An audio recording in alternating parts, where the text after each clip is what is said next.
Hey guys! So for today's video ay nandito kami sa Nueva Ecija. 2 days kasing walang pasok yung jowa ko kaya nag-decide kaming umuwi. Sakto naman na birthday ni Bidam sa November 30 kaya i-advance celebration na lang namin itong birthday niya. Sa ngayon nagluluto na kami ng pansit. Nagisa na rin namin yung gulay, hindi ko na na-videoan. Tinutulungan ako ng best friend ko magluto, siya yung tagahalo. Hehe. Tapos, marinate na pala kami ng pork, tsaka chicken. Tapos, yung pork barbecue na ilagay na rin ni ate sa stick. So, eto, ipapakita na natin ang birthday girl. Ayan si Bidam. Birthday po ba ng Bidam na yan? Eto pala guys, sa labas, nagluluto na si Kuya Boying nitong inihaw na liempo. Siya ang taga-ihaw. Sa labas guys, ayan yung view namin. Buti na lang guys, hindi masyadong mainit nung araw na to. Pumasok lang ako sa loob ng bahay kasi nakalimutan ko na hindi ko pa pala nabibihisan si Bidam. So binili ko pala yung dress na to sa Shopee. Ayan, kulay pink siya. Tapos dito pala kami nakatambay guys sa gilid ng bahay namin. Nilipat na rin namin yung ihawan. At kami na yung nagpatuloy mag-ihaw. Tapos nag-set up pala kami dyan guys ng table. Sipag naman ni Kuya Denver. Para dito na lang kami kumain mamaya. Para sa labas kami kakain. Hehe. So ayan, kasama pala ng best friend ko yung anak niya tsaka yung pamangkin niya. Tapos guys, minarinate ko na pala tong chicken tsaka pork barbecue at pork liempo. Kasi para mamarinate siyang overnight para mas masarap yung lasa niya. Nilagay ko lang pala dito ay Sprite, ketchup, sugar, paminta, bawang at sibuyas, tsaka toyo. Yan, overnight lang siya guys na minarinate. Masarap guys yung kinalabasan niya. Sabi nila, hehe. So ayan, nagtutulong-tulong na kami dito na mag-ihaw kasi medyo mga mag-aalas 5 na to ng hapon. Medyo madami na rin kaming naiihaw dito. Nag-ihaw na rin kami ng hotdog. Ayan, medyo patapos na kami pero nagtataka ko bakit hindi pa umuwi yung tatay ko. Alauna pa siya umalis. Diyos ko guys, gutom na ako nung time na to. Pero talagang hindi pa dumarating yung tatay ko. Maya-maya guys, dumating na. Hindi na niya kayang umuwi mag-isa kaya hinatid na lang siya. Napainom pala guys kasi may birthday yung kaibigan niya. Nako. Sino pa?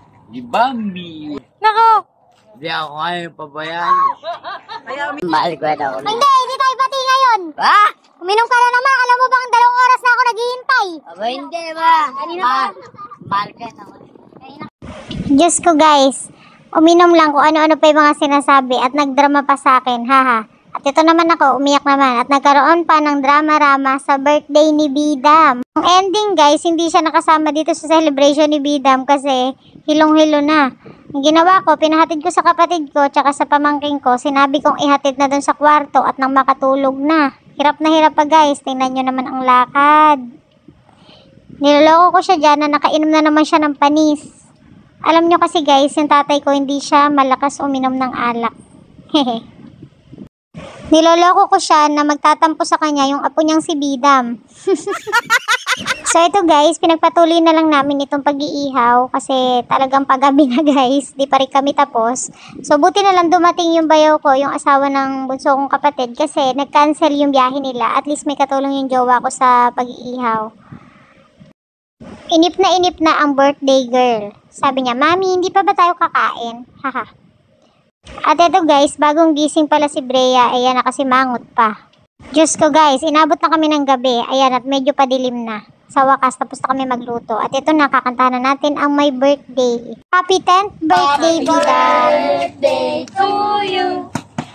Happy birthday to you! Ay, wala. Happy birthday! Happy birthday! Happy birthday to you! Lola Bidam!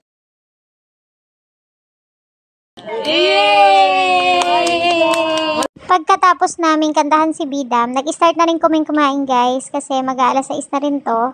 Ayan, at gutom na kami lahat. Hehe. Lalo na yung mga bata, napagod sila sa kakalaro at kaka-cellphone. So ayan, halatang-halata naman na gutom na kami at ang bibilis namin kumuha ng pagkain.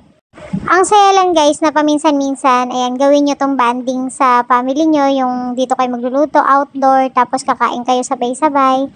Ayan, ang saya-saya dito guys. Kasi medyo hindi namin to nagagawa kasi nga, diba, nandito ko sa Manila, sila nandyan sa probinsya.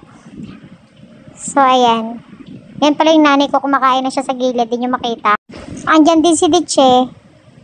At eto na nga, patapos na yung celebration ni Bidam. Sana nag-enjoy si Bidam sa birthday niya. O kami yung nag-enjoy, haha. So ayan, tapos na kaming kumain ito. Dito ko natatapusin yung vlog na to. Hope na nag-enjoy kayo. Bye! Happy birthday, Bidam!